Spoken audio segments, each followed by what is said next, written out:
Tired of payment errors stopping you from getting the latest PS4 games and add-ins? I'm going to show you how to use Paysafecard to load up your PlayStation Network wallet. No credit card needed. First, turn on your PlayStation 4 and navigate to the PlayStation Store icon. It looks like a shopping bag.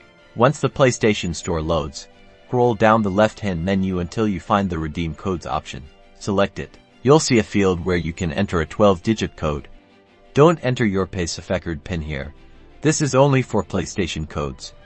Hit the circle button to back out of this screen. Now, navigate back to the left-hand menu. Scroll up to find the ... icon. Select it, then choose Payment Methods. Select Add Funds. Choose the amount you want to add to your wallet.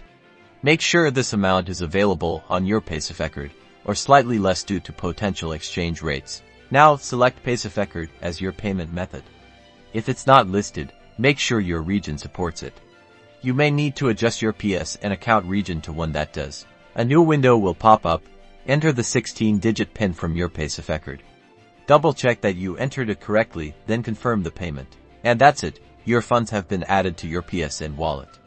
You can now purchase games, add-ins, and subscriptions. Enjoy.